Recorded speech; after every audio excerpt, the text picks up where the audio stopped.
guys, welcome or welcome back to my YouTube channel. This is me Gunjan and in today's video we will do the study minimum 6 hours. So जैसे कि आप लोग देख रहे हैं मैं अपनी टू डू लिस्ट बना रही हूँ जिससे मुझे पता रहता है कि मैंने एक दिन में कितना कवर किया है, जिससे मैं अगले दिन उससे ज़्यादा टॉपिक कवर कर सकूँ। तो आप लोगों को भी अपनी टू डू लिस्ट बनानी चाहिए जिससे आपके जो टारगेट हैं वो अचीव होंगे। और मैं ये चिपका दी अपनी टू डू लिस्ट और फिर मैं पढ़ने बैठी। मैंने अपना बायो का साइंस चैप्टर रिवाइज़ किया एनसीईआरटी से। एनसीईआरटी हमें ज़रूर पढ़नी चाहिए, बहुत इंपॉर्टेंट होती है नीट में, और ख़ास तौर पे बायो का तो बहुत ज़्यादा इंपॉर्टेंट, मोस्ट इम्पॉर्टेंट होती है बायो की एनसीईआरटी, और जो आपका चैप्टर कंप्लीट करने के बाद पढ़नी ही चाहिए। फिर मैंने अपने टिक लगाया कि हाँ मैंने अपना चैप्टर रिवाइज़ कर लिया, जिससे मुझे मोटिवेट मिलता है कि आगे मैं और पढ़ सकती हूँ। फिर मैंने अपनी ब्लैक टी पी, जो मुझे आधी पीने के बाद याद है कि वीडियो भी बनानी है। और फिर मैं दोबारा पढ़ने बैठी और फिर मैंने अपना बॉटनी का लेक्चर लिया जो कि अर्चना राठी मैम पढ़ा रही हैं।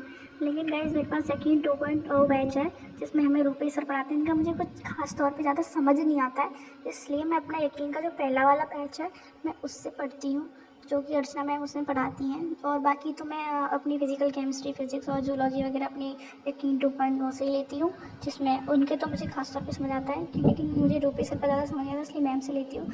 और मैम कहते हैं कि और जैसे कि आप लोग देख भी रहे हैं कि मैं अपने नोट्स साथ के साथ ही बना रही हूँ। इससे क्या होता है, हमें बाद में आलस आता है तो वो हमारा आलस खत्म हो जाता है और उस टाइम पे अपना टाइम बचा के हम उस टाइम पे अपने नोट्स रिवाइज कर सकते हैं, या जो भी है हम बहुत कुछ कर सकते हैं उस टाइम पे। और अगर हम लेक्चर ऐसी वैल्यू के पहले बैठ के लेंगे तो हमें कुछ ज़्यादा खास समझ में भी नहीं आएगा, इसलिए आपको साथ के साथ नोट्स बनाने चाहिए। और मेरा नोट्स कंप्लीट होने के बाद मैंने अपना टिक कर लिया अपनी टू डू लिस्ट में कि हाँ ओके हो गया। फिर मैं शाम को छत पे गई तो वहाँ पे मौसम काफ़ी अच्छा था, सनसेट हो रहा था, तो मैंने ये कुछ छोटी सी क्लिप रिकॉर्ड की आप लोगों के लिए। और मैं शाम को ज़्यादातर छत पे चली जाती हूँ। फिर मैं शाम को छत से आने के बाद 8 बजे पढ़ने बैठ गई दोबारा, जिसमें मैं केमिस्ट्री की क्लास ले रही थी, जो कि हमारा चैप्टर कंप्लीट मतलब हो गया था उससे एक दिन पहले। तो आज नया चैप्टर स्टार्ट हुआ था इलेक्ट्रोकेमिस्ट्री, तो इसके भी मैं साथ के साथ ही नोट्स बनाती हूँ, जिससे मुझे बाद में कोई दिक्कत नहीं हो, तो मैं बाद में नोट्स रिवाइज कर सकती हूँ और क्वेश्चन प्रैक्टिस कर सकूँ, इसलिए मैं साथ के नोट बना लेती हूँ। और सर #MIT से बहुत मोस्ट इम्पोर्टेंट टॉपिक्स मांग कर आते हैं जो कि एग्ज़ाम में आ रहे होते हैं, इसलिए मैं सर से मतलब मेरी बैकलॉग्स फिज़िक्स में ज़्यादा है, केमिस्ट्री में इतनी नहीं है, इसलिए मैं अपनी बैकलॉग्स फिज़िक्स से ज़्यादा कवर करूँगी। बट मैं पढ़ूँगी तो सारे सब्जेक्ट आप लोगों को दिखाऊँगी, अपना डे शेयर करूँगी। और बस ऐसे ही मैंने अपने लेक्चर लिए और मुझे सर का समझ आता है, काफ़ी अच्छा पढ़ाते हैं सर हमें। और आप लोगों को भी, अगर आप लोगों को लेना है तो आप लोग यकीन, अभी जो आने वाला है रिसेंटली यकीन 4.0 बैच उसका यकीन PW का, तो आप लोग ले सकते हैं अगर आप लोगों को लेना हो तो।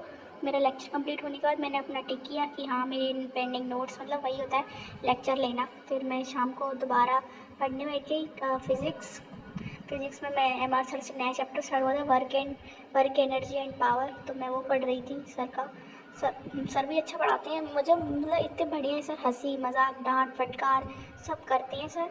और सर भी MR स्टार से मार्क कराते हैं चीज़ें, इससे कि हमें याद रहे कि हाँ कि ये पेपर में आएगा ही आएगा। तो काफ़ी सही टीचर्स हैं हमारे बैच में, सही से नहीं काफ़ी अच्छे लेजेंड टीचर्स हैं। अल्फ़ा हमारे बैच में अल्फ़ा भी है, इंडिया का मोस्ट रिज़ल्ट देने वाला हमारा बैच है। फिर मैंने अपना मार्क कर लिया कि हाँ मेरा